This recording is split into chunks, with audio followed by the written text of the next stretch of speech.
लोकतंत्र का चौथा स्तंभ कहलाने वाला मीडिया आज अपराधियों और नौकरशाही के निशाने पर है। पूरे देश में ही कहीं न कहीं पत्रकारों पर समाचार संकलन के दौरान रोज ही हमले होते हैं।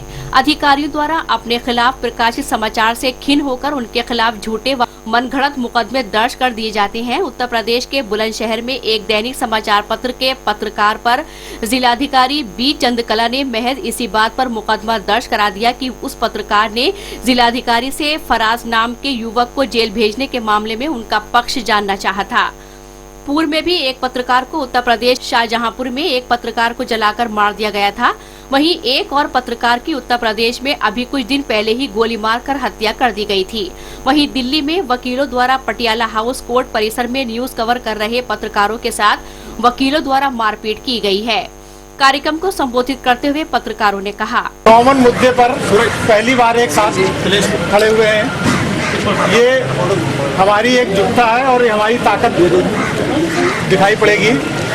और रही बात पत्रकारों पे हमले, तो ये हमेशा से होते रहे। जब भी हमने सत्ता के खिलाफ या प्रशासन के खिलाफ या उससे पहले अंग्रेजों के खिलाफ हमने जब भी कलम उठाई है तो हमले हुए हैं। और ये सारे हमले प्रायोजित होते हैं, अपनी बात को ताकत से मनवाने के लिए होते हैं। इसलिए हमें ये तय करना है कि हमें इससे घबराना नहीं है।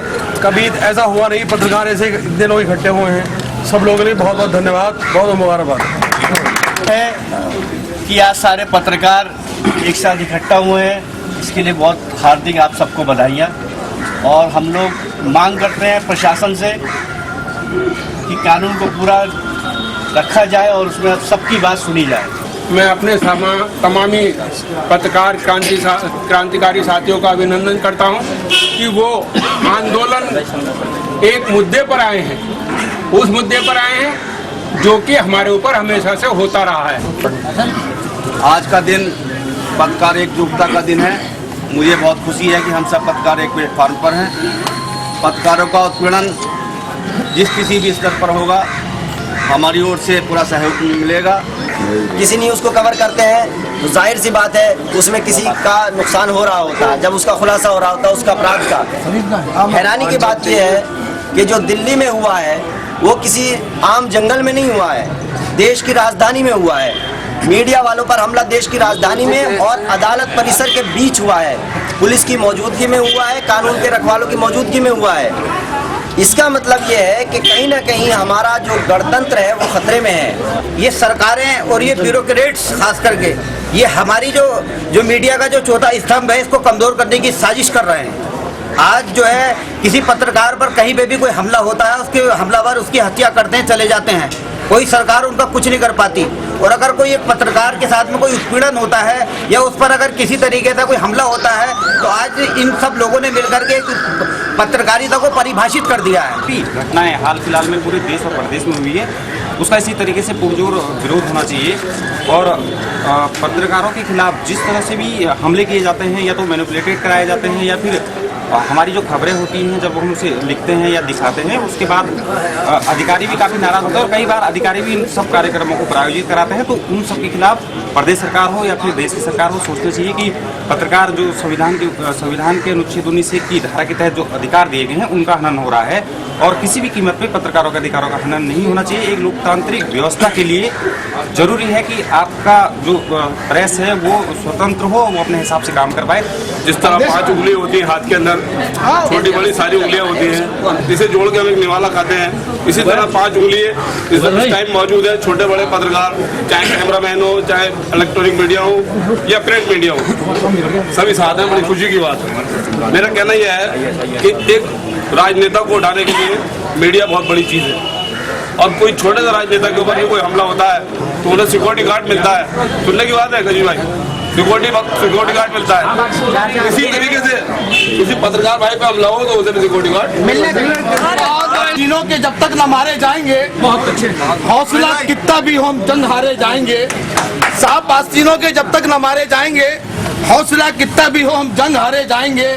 दुश्मनों से मार का आराई होगी बाद में, पहले घर के भेदियों के सर उतारे जाएंगे। उस संबंध में मुरादाबाद मंडल के सभी पत्रकार आपसे निवेदन करते हैं कि पत्रकारों की हत्या करने वाले, पत्रकारों के खिलाफ झूठे मुकदमे दर्ज कराने वाले व दिल्ली में पत्रकारों के ऊपर हमला करने वाले आरोपियों के खिलाफ सख्त से सख्त कानूनी कार्यवाही करने के आदेश देने व पत्रकारों की सुरक्षा हेतु सख्त कानून बनाने व मीडिया संस्थान से अनापत्ति पत्र मिलने पर पत्रकार को लाइसेंसी शस्त्र दिलवाने का आदेश भारत के सभी राज्य की सरकारों को देने का कष्ट करें। कार्यक्रम के बाबत जब IBN 7 के पत्रकार फरीद शमसी से बात की तब उन्होंने कहा, देखिए मुरादाबाद में पत्रकारों के संगठन बहुत हैं, अलग अलग हैं, लेकिन हमने जो पत्रकारों पे हमले हो रहे हैं देश में, उसमें किसी संगठन नहीं, समस्त पत्रकार मुरादाबाद मंडल को हमने यहाँ जमा किया और एक बैनर के नीचे ज्ञापन राष्ट्रपति महोदय को जिलाधिकारी मुरादाबाद के माध्यम से भेजा है कि पत्रकारों की सुरक्षा की जाए, उन्हें शस्त्र लाइसेंस दिए जाए और उनके खिलाफ झूठे मुकदमे दर्ज कराने वाले लोगों के खिलाफ, मारपीट करने वालों के खिलाफ, पत्रकारों की हत्या करने वालों के खिलाफ सख्त से सख्त कानूनी कार्रवाई करने के आदेश देश के सभी राज्य की राज्य सरकारों को देने का अनुरोध किया है। कौन सी घटना को लेकर आज प्रदर्शन किया गया? पिछले अगर देखें तो पिछले 1.5 साल में पूरे देश में और खासतौर से उत्तर प्रदेश में 110 से ज्यादा घटनाएं सिर्फ उत्तर प्रदेश में पत्रकारों के हमले की हुई है।